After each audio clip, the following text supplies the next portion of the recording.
போன பதிவில் ரஷ்யாவும் உக்ரைனும் ரொம்ப வேகமாக எஸ்கலேட் பண்ணிட்டு இருக்காங்க.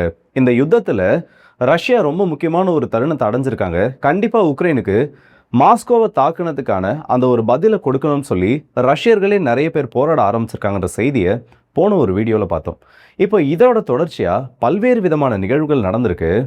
பெலாரஸ்க்கு ஜெலன்ஸ்கி அவர்கள், உக்ரைனோட அதிபராக இருக்கக்கூடிய ஜெலன்ஸ்கி அவர்கள் நேரடியாக ஒரு எச்சரிக்கையை கொடுத்துருக்காரு. உங்களோட ஆர்ட்லரி யூனிட்ஸ், உங்களோட சில டாக்டிக்கல் பாலிஸ்டிக் மிசைல்ஸ் எல்லாம் நீங்கள் உக்ரைனை பாயிண்ட் பண்ணுற மாதிரி, உக்ரைனோட மக்களுக்கு பிரச்சனையை கொடுக்குற மாதிரி நீங்கள் நிறுத்தி வச்சுருக்கீங்க. நீங்கள் அதை உடனடியாக மாற்றி ஆகணும். அப்படி மாற்றலைன்னா அதை மாற்றுறதுக்கு தேவையான நடவடிக்கைகளை உக்ரைனே செய்யும், அதை நாங்களே செஞ்சு போன்னு நேரடியாக ஒரு எச்சரிக்கையை கொடுத்துருக்காரு. இந்த ஒரு தைரியம் ஜெலன்ஸ்கிக்கு. ஏன்னா பெலாரஸ்னு சொல்லக்கூடிய நாடு ரஷ்யாவோட ரொம்ப நெருங்கிய நட்பு நாடு. அந்த பெலாரஸ்க்கு நியூக்ளியர் வெப்பன் கொடுத்தது மட்டும் இல்லாமல் அதை பயன்படுத்துறதுக்கான அந்த ஆப்ரேஷனல் ஃப்ரீடமானதும் ரஷ்யானால கொடுக்கப்பட்டிருக்கு. அப்படி இருக்கப்போ எப்படி ஜெலன்ஸ்கியால் இந்த அளவுக்கு தைரியமாக பேச முடியும்னு சில விஷயங்களை தேடி பார்க்குறப்போ ஐரோப்பிய ஒன்றியம் மிகப்பெரிய ஒரு சப்போர்ட்டை அதுவும் சமீபத்தில் இந்த உக்ரைனுக்கு கொடுத்துருக்காங்க. இதை பற்றின தகவல்கள் எல்லாத்தையும் இந்த ஒரு பதிவில் பார்த்துடலாம். ஸோ வாங்க வீடியோக்குள்ள போயிடலாம். நான் உங்கள் ஆர்கே தம்பிக் டிபி ட்ரெண்டிங்ஸ்.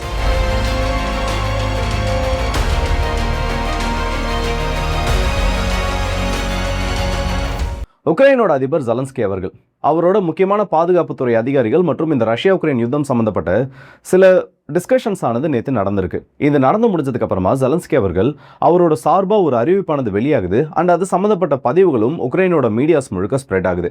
இதில் ஜெலன்ஸ்கி அவர்கள் என்ன சொல்கிறாருன்னா, நமக்கு இப்போ இருக்கக்கூடிய த்ரெட்டானது இரண்டு திசையில் இருந்துட்டு இருக்கு. ஒன்று ரஷ்யா, இன்னொன்று பெலாரஸ். ஏன்னா இந்த பெலாரஸ்னு சொல்லக்கூடிய ஒரு நாடு 2022 ரஷ்யா உக்ரைன் யுத்தம் தொடங்குறப்பவே நேரடியாக ரஷ்யாவோட வீரர்களை உக்ரைனுக்குள்ள பம்ப் பண்ணுற அந்த வேலையை பார்த்தாங்க. ஏன்னா அதுக்கு முன்னாடி பிப்ரவரி மாதம் இந்த யுத்தமான தொடங்குறதுக்கு முன்னாடி ஒரு போர் ஒத்திகைக்காக ரஷ்யாவோட வீரர்கள் பெலாரஸ்க்கு போகிறாங்க. ஒரு 8000 வீரர்கள் போகிறாங்க முதல் கட்டமாக. அதுக்கப்புறம் இந்த எண்ணிக்கையானது அதிகமாகுது. 20,000 25,000 சொல்லிட்டு பெலாரஸில் இருக்கக்கூடிய ரஷ்யாவோட வீரர்கள் தொடர்ந்து அதிகரிச்சுட்டே வராங்க. அப்போவே எல்லாருக்கும் தெரிஞ்சிருச்சு, எப்போ வேணுனாலும் இந்த யுக்ரைனுக்குள்ள ரஷ்யா அவங்களோட வீரர்கள் அனுப்புவாங்க, அதுக்கு பெலாரஸை ஒரு லான்ச் பேடாக மாற்றுவாங்கன்னுட்டு. அதற்கு ஏற்ற மாதிரி அடுத்தடுத்த நிகழ்வுகள் நடக்குது. ஆயிரக்கணக்கான வீரர்களை பெலாரஸ்ல இருந்து ரஷ்யா உக்ரைனுக்குள்ள அனுப்புனாங்க. இப்போ அதே மாதிரி அடுத்த கட்டமாக நடக்க போகுதுன்னு ஜெலன்ஸ்கி அவர்கள் சொல்லியிருக்காரு. ஏற்கனவே பெலாரஸ் நேரடியாக உக்ரைனுக்கு எதிராக நிற்கக்கூடிய ஒரு நாடு, ரொம்ப ப்ரோ ரஷ்யன், கிட்டத்தட்ட ரஷ்யாவோட ஒரு சேட்டலைட் ஸ்டேட் மாதிரி நான் அதை சொல்லலாம்.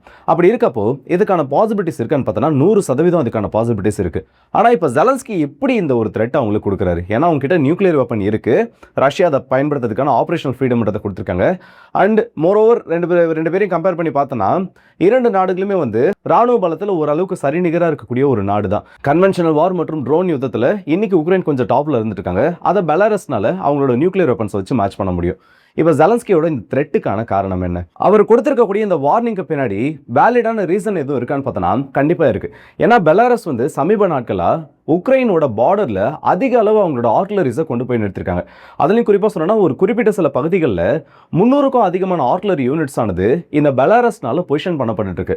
ஆல்ரெடி பார்த்தோன்னா ரஷ்யாவுக்கும் உக்ரைனுக்கும் நடுவில் பெரிய பிரச்சனை வந்துட்டு இருக்கு. இதே டைமில் மீண்டும் ஒரு 2022 ரிப்பீட் ஆக போகுதுன்றது ஜெலன்ஸ்கிக்கு இந்த இடத்துல தெளிவாக தெரியுது.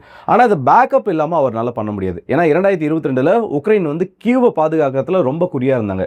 அமெரிக்காவோட சப்போர்ட், ஐரோப்பிய ஒன்றியத்தில் இருக்கக்கூடிய நாடுகளோட சப்போர்ட், இவங்க எல்லாருமே அந்த ஒரே டைம்ல அவங்களுக்கு ஹெல்ப் பண்ணதுன்றது கீவை பாதுகாக்கிறதுக்கு தேவையான ஒன்றா இருந்தது. ஆனால் இன்னைக்கு இருக்கக்கூடிய நிலைமையில உக்ரைனால பெலாரஸ்க்கு எதிராகவும் ஒரு கவுண்டர் ஆஃபென்சிவ் பண்ண முடியும். அந்த அளவுக்கு அவங்களோட ராணுவம் வளர்ந்துருக்கிறது மட்டும் இல்லாமல் அவங்க கிட்ட இருக்கக்கூடிய ஆயுதங்கள் அதோட எண்ணிக்கைன்றதுமே ரொம்ப கூடுதலாக இருந்துட்டு இருக்கு. இதுல இன்னும் கொஞ்சம் பூஸ்டப் பண்ற மாதிரி, அவங்களோட நம்பிக்கை அதிகரிக்கிற மாதிரி பிரான்ஸ், ஜெர்மனி இந்த இரண்டு நாடுகளும் ஒரு அறிவிப்பை கொடுத்திருக்காங்க. அந்த அறிவிப்போட ஒரு விளைவாக தான் ஜெலன்ஸ்கி அவர்களும் இந்த அளவுக்கு கான்ஃபிடென்ட்டாக பேசியிருக்காரு. அப்படி என்னப்பா இந்த ரெண்டு நாடுகளும் சொல்லியிருக்காங்க?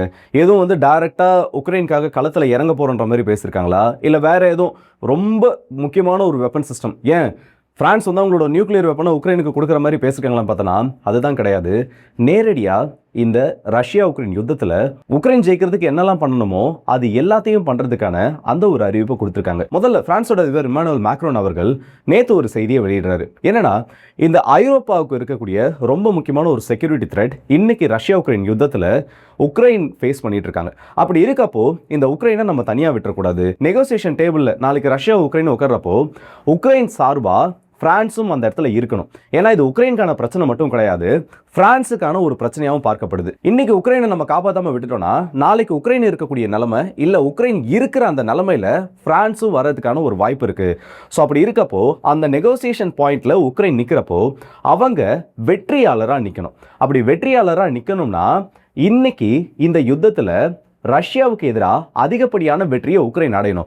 அதுக்கு என்னென்ன ஆயுத உதவிகள் தேவைப்படுதோ இல்லை அவங்களுக்கான ஸ்ட்ராட்டஜிக்கல் பிளானிங் எல்லாம் தேவைப்படுதோ அது அத்தனையும் செய்யறதுக்கு தயார்னு சொல்றாரு. ஜெர்மனியோட சான்சலர் மெர்ஸ் அவர்கள் என்ன சொல்றாருன்னா, ஒரு படி மேலே போயிட்டு ரஷ்யாவை இன்னும் உக்ரைன் கொஞ்சம் ஹார்டராக தாக்கணும். அதாவது உக்ரைன் என்ன பிரச்சனையை ஃபேஸ் பண்ணிட்டு இருக்காங்க அதோட ப்ரெஷர்ன்றது ரஷ்யாவை ஃபீல் பண்ண வைக்கணும். அப்படி ரஷ்யா அந்த ப்ரெஷரை ஃபீல் பண்ணுறப்போ உக்ரைன் நெகோசியேஷன் பாயிண்ட்ல என்னெல்லாம் அவங்களால பண்ண முடியுன்றதை ஆல்ரெடி காமிச்சு அவங்க ஒரு வெற்றியாளராக இருப்பாங்க. அந்த டைம்ல நம்ம இன்னும் கொஞ்சம் உக்ரைனை சப்போர்ட் பண்ணோம், உக்ரைனுக்குள்ள வெப்பன்ஸை பம்ப் பண்ணனா கண்டிப்பா உக்ரைனால நெகோசியேஷனுக்கு முன்னாடியே இந்த யுத்தத்தில் வெற்றியாளராக வர முடியும்ன்றதே சொல்லியிருக்காரு. ஸோ ரெண்டு பேர் என்ன சொல்றாங்கன்னா, நம்ம எந்த அளவுக்கு உக்ரைனை தாங்கி பிடிக்கிறோமோ அந்த அளவுக்கு உக்ரைன் ஜெயிக்கும். உக்ரைன் எந்த அளவுக்கு ஜெயிக்குதோ அதே அளவுக்கு நம்மளால வருங்காலத்தில் ரஷ்யாவுக்கு எதிராக பயம் இல்லாமல் வாழ முடியும்ன்றதை சொல்லியிருக்காங்க. அப்போ இவங்களோட திட்டம் தான் என்ன, வெப்பன்ஸை கொடுக்க போறாங்கிறது தெரிஞ்சிருச்சு. பிளானிங்ல இருந்து எல்லாமே ஒவ்வொரு நாடுகளும் இந்த இடத்துல ஐரோப்பிய ஒன்றியத்தில் இருக்கக்கூடிய ஒவ்வொரு நாடுகளும் உக்ரைனுக்கு ஆதரவாக நிற்கிறாங்கன்றது தெரிஞ்சிருச்சு. இதை சமீபத்தில் நடக்கக்கூடிய நிகழ்வுகளோட நீங்கள் தொடர்புபடுத்தி பார்த்தீங்கன்னா எந்த அளவுக்கு சீரியஸாக இவங்க இருக்காங்கன்றது தெரியும். மாஸ்கோவை உக்ரைன் தாக்குறது ஜஸ்ட் நார்மலான ஒரு இன்சிடென்ட்டோ இல்லை ரஷ்யா தாக்குனதுக்கு ரிட்டாலியேஷனோ கிடையாது. இந்த ஸ்டேட்மெண்ட்ஸ் எல்லாம் வரதுக்கு முன்னாடி எல்லாமே பிளான் பண்ணப்பட்டு இதை பண்ணால் அடுத்து இப்படி ஒரு ஸ்டேட்மெண்ட்டை சொல்லலாம். அது உலகம் ஃபுல்லாக எப்படி இந்த இடத்துல பரவும், அந்த செய்தி எவ்வளோ வேகமாக பரவுனா பார்த்தீங்களா, உக்ரைன் மாஸ்கோ அடிச்சிட்டாங்க. உடனே ஐரோப்பிய ஒன்றியத்தில் இருக்கக்கூடிய நாடுகள் உக்ரைனுக்கு சப்போர்ட்டை கொடுக்குறாங்க. ரஷ்யா அவ்வளோதான், இல்லை உக்ரைன் ஜெயிக்க போகிறாங்க, இந்த மாதிரி பக்காவான ஒரு சூழல் அது உருவாக்கும். இப்போவும் அதுதான் நடந்துட்டு இருக்கு. ஆனால் பெலாரஸ் விஷயத்தில் உக்ரைன் இன்னும் கொஞ்சம் சீரியஸாக இருக்கணும். அவங்க பார்டர் பகுதியில் ஆயுதங்களை குவிக்க தொடங்கிட்டாங்கன்னா அது உக்ரைனுக்கு கண்டிப்பாக பெரிய ஒரு ப்ரெஷரை கிரியேட் பண்ணும். உக்ரைன் இன்னைக்கு கன்வென்ஷனல் வாரில் ரஷ்யாவை நாங்கள் அடிச்சிருவோம் அது இதுன்னு சொல்லலாம். ஆனால் ரியாலிட்டியில் என்ன நடக்கும், அவங்ககிட்ட இன்டர்செப்டார் மிசைல்ஸோட ஸ்டாக்ஸ் எல்லாம் எவ்வளோ இருக்குது. ஏன்னா வெறும் ட்ரோன்கள் மட்டுமே ஒரு யுத்தத்தோட அந்த அவுட்கம்ன்றதை மாற்றிடாது, மாற்றும். எப்போனா ரெண்டு பேரும் சரிசம பலத்தோடு இருக்கீங்க, ரெண்டு சைடும் ஈக்குவலான மிலிட்ரி பவரில் இருந்தாங்கன்னா அது நடக்கும். ஆனால் ரஷ்யாவோட பவர் என்ன, உக்ரைனோட பவர் என்னன்றது தெளிவாக தெரியும். அதில் ட்ரோன்களை மட்டுமே நம்பி பெருசாக ரிசல்ட் கிடைக்காது. ஸோ பெலாரஸ் ஃப்ரண்ட்டை உக்ரைன் இன்னும் அதிகம் கான்சன்ட்ரேட் பண்ண வேண்டிய அந்த ஒரு கட்டாயத்துக்கு தள்ளப்பட்டிருக்காங்க. உக்ரைனுக்கு இருக்கக்கூடிய பேக்கப்புக்கு இப்போதைக்கு அது அவங்களுக்கு பாசிபிளாகவும் தெரியுது. அப்படியே ஈரான் பக்கம் திரும்பினா ஈரான் மற்றும் அமெரிக்கா ரெண்டு பேரும் MOU சைன் பண்ணிட்டாங்க. சைன் பண்ணது மட்டும் இல்லாமல் ஈரான் தன்னை வெற்றியாளராக அனௌன்ஸ் பண்ணியிருக்காங்க. அமெரிக்கா கிளைம் பண்ணுறதுக்கு முன்னாடி ஈரான் இப்படி ஒரு கிளைம் வச்சிருக்காங்க, நாங்கள் இந்த யுத்தத்தில் ஜெயிச்சிட்டோம், ஸ்ட்ரைட் ஆஃப் ஹோர்மஸ் ஆனது ஓப்பன் பண்ணப்பட்டுச்சு, எல்லா கப்பல்களும் இதுக்கப்புறம் அந்த ஃபீஸ்ன்றது கிடையாது. அது அஃபிஷியல் அனௌன்ஸ்மெண்ட்டாகவும் கொடுத்துட்டாங்க. ஸ்ட்ரைட் ஆஃப் ஹோர்மஸை மேற்பார்வையிடக்கூடிய அந்த ஒரு அத்தாரிட்டியின் மூலமாக அஃபிஷியல் அனௌன்ஸ்மெண்ட்டாகவும் கொடுத்துட்டாங்க. ஆனால் கப்பல் போட்டோம், அது எங்களுக்கு பிரச்சனை இல்லை, அதுக்கு நாங்கள் காசு வாங்கலை. பட் அந்த கப்பல்களோட தகவல்கள் அத்தனையும் எங்ககிட்ட கொடுக்கணும். எந்த நாட்டிலேருந்து வருது, எந்த சரக்கு எடுத்துகிட்டு போகுது, எந்த நாட்டுக்கு அதை டெலிவர் பண்ண போகிறாங்க, எந்த நிறுவனத்தில் அது ரெஜிஸ்டர் ஆகிருக்கு, இது எல்லா டீட்டெயில்ஸும் எங்ககிட்ட கொடுக்கணும். அப்படி கொடுத்தா மட்டும்தான் அந்த கப்பல்களானது செல்ல அனுமதிக்கப்படும்ன்றதையும் இந்த இடத்துல சொல்லியிருக்காங்க. இதுக்கு நடுவில் இப்போ சமீபத்தில் அமெரிக்காவோட இன்டெலிஜென்ஸ் ரிப்போர்ட் சொல்லி மேற்குலக ஊடகங்கள் சில செய்திகளை வெளியிட்டிருக்காங்க. இந்த சீஸ்ஃபயர் அதோட அந்த முடிவை அடையாமல் இருக்கிறதுக்கு என்னெல்லாம் பண்ணணுமோ, லெபனான் ஃப்ரண்ட்டை எந்த அளவுக்கு ஹெவியாக தாக்கணுமோ அதற்கான பிளானிங்கில் இருக்கிறதா சொல்லியிருக்காங்க. இது உண்மையும் கூட. ஏன்னா நேற்று கூட லெபனானுக்குள்ள மிகப்பெரிய ஒரு தாக்குதலை இஸ்ரேல் பண்ணியிருந்தாங்க.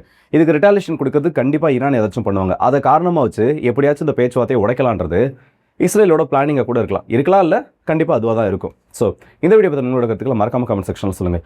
பெலாரஸ் ஃப்ரண்ட் திரும்ப ஹீட்டப் ஆகிறது உக்ரைனுக்கு கண்டிப்பாக அவங்க விரும்பக்கூடிய ஒரு விஷயமா இருக்காது.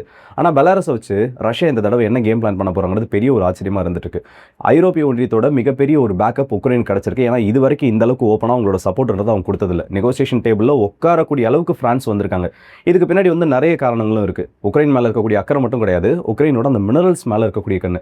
ஏன்னா அமெரிக்காவுக்கு அடுத்தபடியாக ஃப்ரான்ஸ் மட்டும்தான் உக்ரைனோட மினரல்களை எடுக்கிறதுக்கான அந்த ஒப்பந்தத்தில் கையெழுத்து போட்டிருக்காங்க. ஸோ இதில் சுயநலமும் இருக்குது. இதை பற்றி உங்களோட கருத்துக்கள் மற்றும் உங்களுக்கு என்ன தோணுது கமெண்ட் செக்ஷன் சொல்லுங்கள். ஸோ அடுத்த வீடியோஸ் இப்போ அது இப்படி வருது உங்கள் எல்லாருக்கே